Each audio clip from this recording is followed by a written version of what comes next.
I suppose I'm essentially romantic. I believe in the sort of emotion that you get from what your eyes show you and what you feel about certain things. Well, I don't really know what I'm painting. I'm just trying to paint. Lonely people are drawn to the sea. Not for this artist the surge and glitter of salons, clutch of a sherry, or making polite conversation. See her when she is free, striding into the salty bluster of a cliff top in her paint-splashed corduroys, humming as she recalls the wild, shy boys she sketched in the city, allowing nature's nations of grasses and wild, shy flowers to stick to the canvas they were blown against by the mighty Cataline wind. All becomes art, and as if it was incensed by the painter's brush, the sea growls up in a white flood. The artist's cup is overflowing with what she dares to think is joy. Caught unawares as if on the wing, a solitary clover, unable to read wet paint, rolls over once, twice, and then it's fixed. Part of a field more human than the one that took the gale and is now, as she is, beyond the sun. Those were the words of Edwin Morgan, paying tribute to my artistic hero, Joan Eardley. Eardley is at one with the landscape. She's at one with her brushes, paint and canvas. The very act of her painting is performative. And inspired by her connection with the land, I want to research what is on my own doorstep, the Pentland Hills and the Pentland Hills Park. Upon researching my Pentland Hills project, I came across a great many artists who were similarly inspired by this 26-mile park with its gentle hills, meandering rivers and quiet forests. Even Turner sketched in the Pentlands. Victoria Crowe was drawn to the winter landscapes of the area and the working shepherds.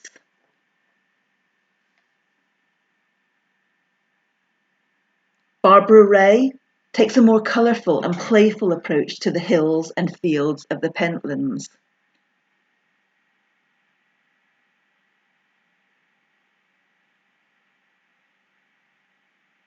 And Robbie Bush uses a more muted palette and a slightly naive approach to depicting the same subject matter. Inspired by these three artists, I created a few works of my own. My research became a bit obsessive, and I started to look for further material.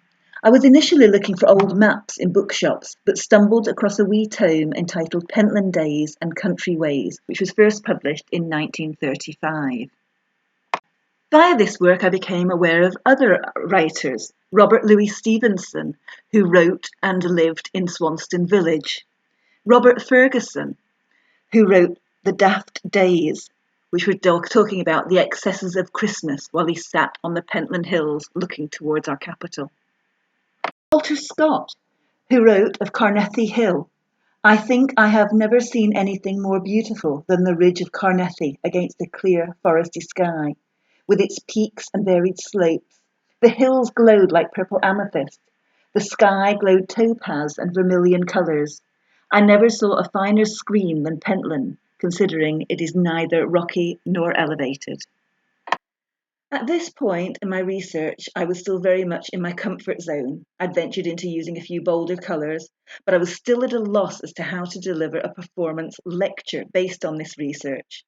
I started looking then at the work of Lee Zinmo, who highlights water pollution by painting in the water, and Secchio, who dances with her extra-large brushes. I was interested in process, but unsure in how I could adapt this to my own practice and develop it into a performative lecture. Looking into the writings about the Pentlands, I discovered the work of Alan Ramsay and his pastoral comedy, The Gentle Shepherd, written in 1725. The original manuscript, I discovered, is actually housed in Edinburgh University collections. The play was widely performed across the UK and is full of mirth and song. The story is set in the outskirts of Carlops, beside the River Esk, in a glen called Habby's Hoe, and a natural pool where the washing is done, which is called Piggy's Pool. I've lived in Edinburgh for 30 years and have passed Carlops with its large stone outcrop set just off the main road, and had never heard of the place.